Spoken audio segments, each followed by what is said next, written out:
Oke, jadi saya mengawali begini. Ini yang paling mudah bahwa matematika itu ada di sekitar kita. Dalam matematika itu ada konsep namanya simetri.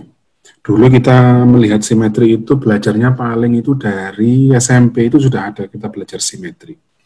Ini ada dua hal yang khas atau paling nggak itu yang umum dari simetri.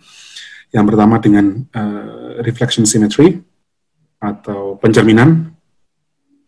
Dulu kita belajarnya itu apa ya di SMP kalau nggak salah, belajar matriks. Ada matriks yang untuk menggambarkan pencerminan. Terus ada matriks untuk menggambarkan rotasi. Waktu itu mungkin sebagian besar dari kita harus belajar aja lah gitu. Namanya matriks, sudah belajar matriks. Padahal seharusnya kita melihatnya itu bukan dari matriksnya, tapi dari idenya dulu. Simetri itu ada di sekitar kita. Jadi kalau misalkan kaca atau cermin, nah itu simetri berarti pencerminan. Terus ada juga rotasi. Jadi kalau kita putar, nah itu ada rotasinya di situ. Nah rotasi ini macam-macam, ada bergantung dari minimal sudutnya yang bisa dirotasi berapa. Gitu. Nah ini dua hal ini sebetulnya ada di sekitar kita. Contoh misalkan ini kalau di Indonesia nggak ada musim dingin. Nah, kalau ada musim dingin, kalau ada salju itu bisa kita taruh di bawah mikroskop, itu gambarnya itu bisa menarik. Nah, yang menarik adalah salju itu dia punya simetri, bentuknya teratur. Nah, simetrinya bisa kita putar. Ini misalkan ini untuk es ini, kalau enggak es batu lah. Pucuknya es batu itu kalau kita kerik sedikit, kita ambil pucuknya terus kita taruh di bawah mikroskop, itu bentuknya itu menarik. Nah, bentuknya itu ternyata dia punya simetri. Dia nggak hanya asal terbentuk begitu saja, tapi punya simetri yang bisa kita putar. Jadi kalau bentuknya simetris, itu berarti dia punya sumbu. Kalau kita putar, dia bentuknya kembali seperti semula sesuai dengan sudut putarannya itu, sesuai dengan simetrinya. Terus kalau misalkan di laut, hewan-hewan itu punya simetri. Misalkan bintang laut. Dia kita rotasi dia punya simetrinya kalau kita rotasi sebesar, kalau kakinya ada 5, berarti 2pi dibagi 5. Kalau kita putar dengan sudut 2pi dibagi 5, maka dia akan kembali ke sudut semula. Gitu.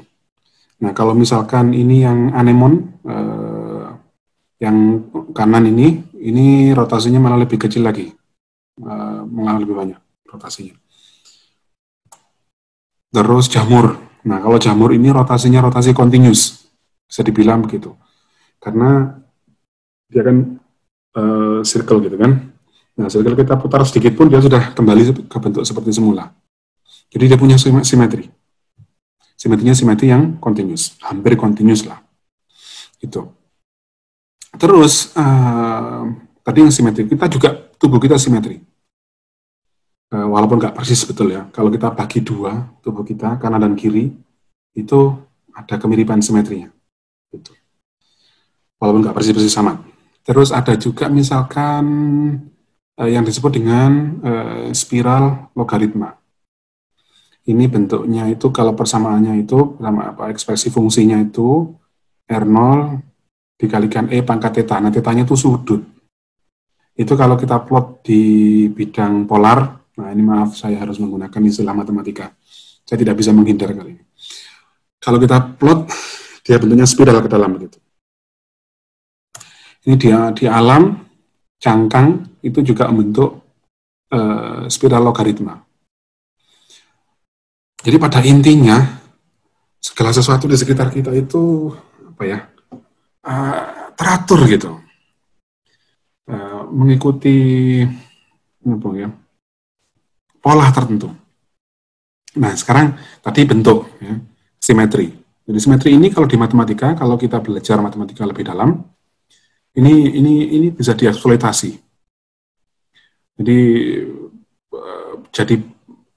topik sendiri simetrinya itu. Jadi kita melihat ada simetri, ada pencerminan, ada rotasi. Nah, itu tadi kita lihat sekitar kita mempunyai simetri semua. Nah,